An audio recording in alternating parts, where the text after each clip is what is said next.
Salutations les wheelers, j'espère que vous allez bien. Je vous fais une petite vidéo, ça faisait peut-être 2-3 mois depuis la dernière avec le test de la S18. Je dois vous reconnaître que pendant un moment, j'ai hésité à arrêter complètement de faire des vidéos parce que je m'ennuie, j'arrive pas à trouver des sujets qui puissent être intéressants. Il existe des youtubeurs qui sont peut-être mieux placés, qui ont des partenariats, qui peuvent tester des roues facilement, c'est pas mon cas. Donc on a vite fait le tour sur ce type de véhicule. Alors je me dis, bah, je vais pas me forcer, et puis quand il y aura des choses que j'aurai envie de partager, comme c'est le cas, bah, je le ferai. Et aujourd'hui, nous sommes à Clermont-Ferrand, je suis chez mon frère, alors plus précisément vers Menton, qui se trouve à 500 mètres d'altitude. Et ce soir, enfin depuis quelques jours, on peut observer la comète du siècle. Et cette comète, normalement, devrait être observable au-dessus de Clermont-Ferrand, et notamment au-dessus de Vermonton. C'est pour ça que je pensais que ça pouvait être intéressant d'essayer de voir si on peut l'observer. Le ciel est moyennement dégagé. J'espère peut-être que ça se dégagera un petit peu plus tard. L'observation, elle devrait avoir lieu à 19h15, au moment du coucher du soleil. J'ai bien entendu pris ma S18, parce qu'il va falloir monter jusqu'à la Vierge Menton. La Vierge Menton, c'est un monument qui culmine environ à 700 mètres, et après vous avez une vue qui est panoramique. Donc ça sera vraiment l'endroit parfait pour pouvoir faire l'observation. Allez, bah écoutez, je vous embarque avec moi.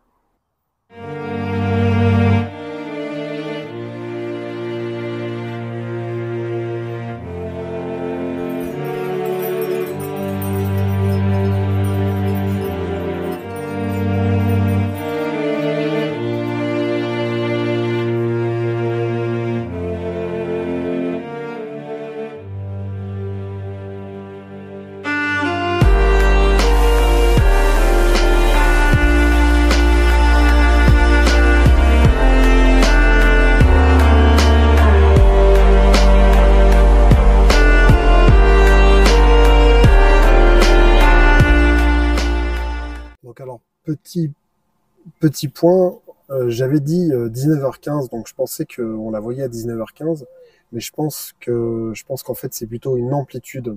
Donc on commence à la voir passer à 19h15, et il y a une personne avec qui j'ai discuté, qui m'a fait voir une photo de son ami qui avait pris la comète, et donc elle l'avait prise, il était 20h30. Donc peut-être qu'il faudrait attendre qu'il fasse nuit, tout simplement, pour qu'on puisse la voir, et donc attendre jusqu'à 20h30, 21h.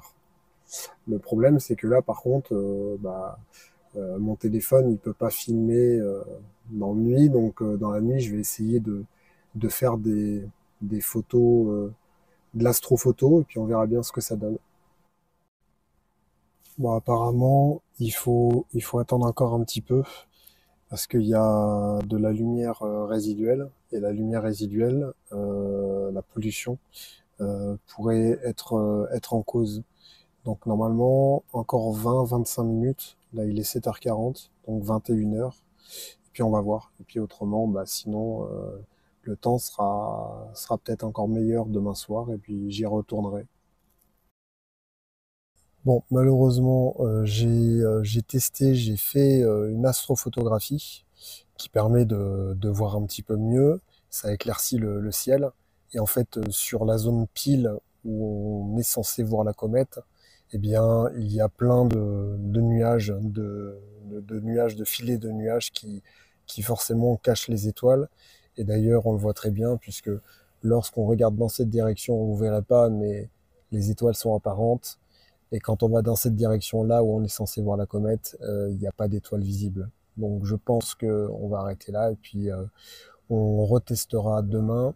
Et cette fois-ci, on ira au plateau de Gergovie. Il y aura beaucoup moins de pollution lumineuse, et le temps devrait être bien plus clément.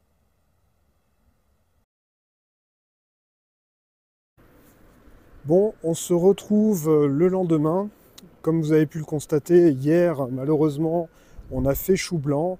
Il y avait trop de nuages et on n'était pas très bien positionné pour observer la comète. Alors, j'ai discuté un petit peu avec ma belle-sœur, Et une amie lui a envoyé une photo de la comète qu'elle avait prise hier soir, sauf qu'elle n'était pas positionnée au même endroit. Elle était au fameux plateau de Gergovie.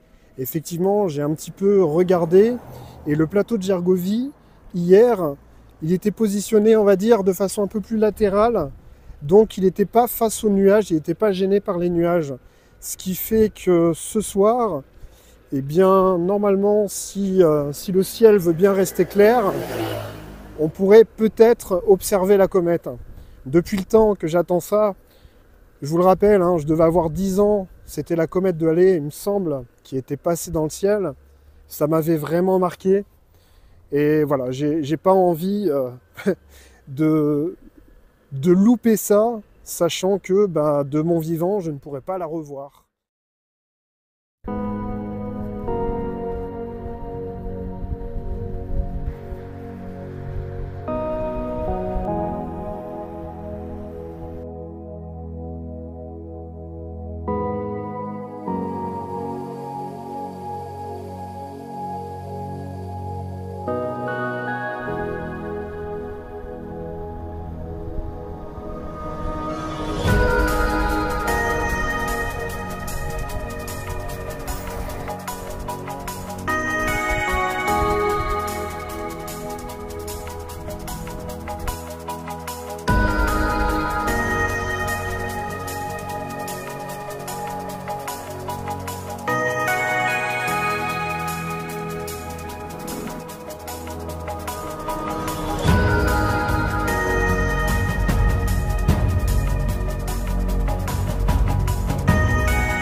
Alors je fais une petite pause pour déjà contempler la vue qui est vraiment magnifique.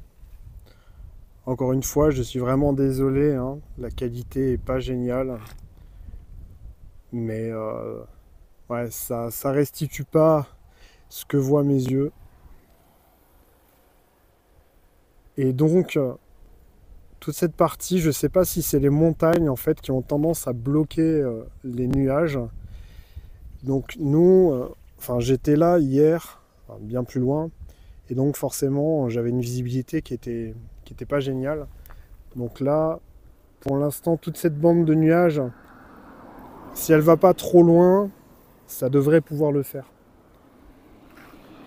Allez, je vais continuer, parce qu'il faudrait pas, bah déjà le soleil, il est complètement couché. Et normalement, bah, une fois qu'on sera monté tout en haut, on devrait encore le voir. Normal. C'est la sphérité de la Terre.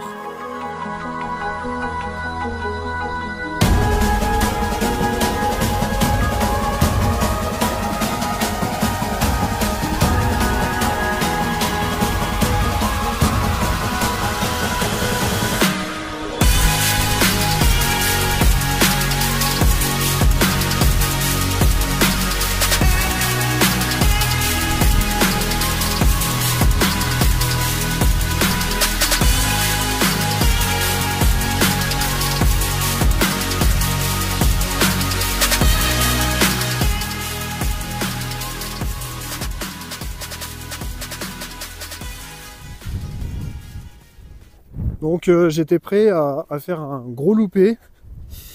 J'avais oublié en fait que c'était au niveau du soleil. Oula.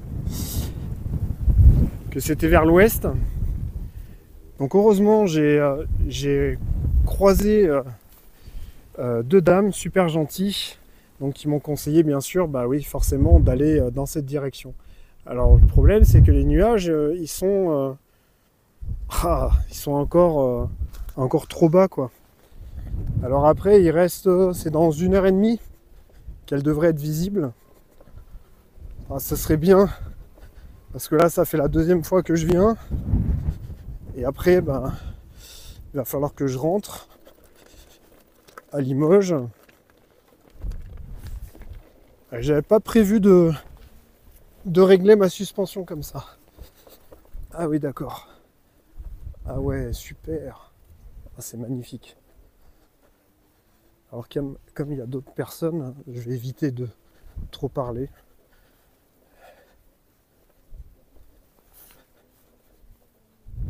Ok, oh, c'est magnifique. Voilà la fameuse ligne de l'enfer.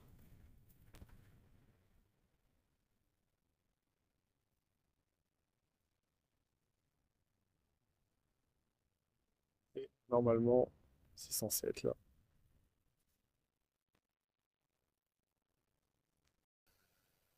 Bon, je suis complètement dégoûté. Euh,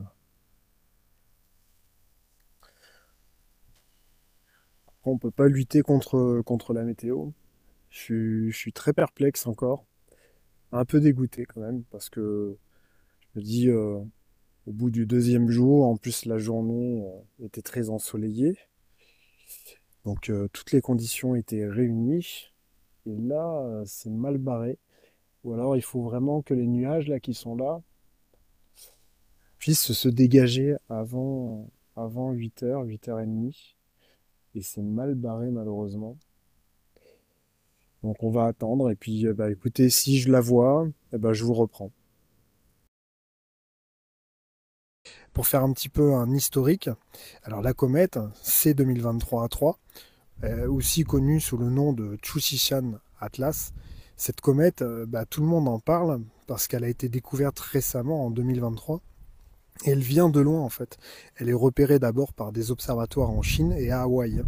Alors pourquoi autant de hype autour de cette comète? Parce qu'elle est sur le point de devenir l'une des plus brillantes qu'on ait vues depuis des années. On la compare même à des légendes comme Neowise ou Hale Bopp. Alors en ce moment, en octobre 2024, elle atteint son maximum de luminosité et c'est vraiment le moment de la voir. Donc là, on est le 21 octobre et elle a commencé à passer, je crois, c'était le 12 octobre. Donc si tu es dehors le soir, juste après le coucher du soleil, il faut regarder vers l'horizon ouest, près des constellations Serpent ou la Balance, et normalement, c'est comme ça qu'on peut la voir. Mais si on n'a pas de télescope ou de jumelles, on peut quand même profiter du spectacle. On peut voir la longue queue, ou sinon ce que vous pouvez faire aussi, c'est vous utilisez la pause longue astrophotographie de votre téléphone, ce qu'on a par exemple sur la plupart, hein, les Samsung et les Google. Bref, c'est un événement qui est vraiment rare, et franchement, il ne faudrait pas passer à côté. Elle ne reviendra pas avant 26 000 ans. Donc autant dire que c'est maintenant ou jamais pour l'ajouter à la liste bah, des trucs incroyables qu'on aura pu voir dans le ciel.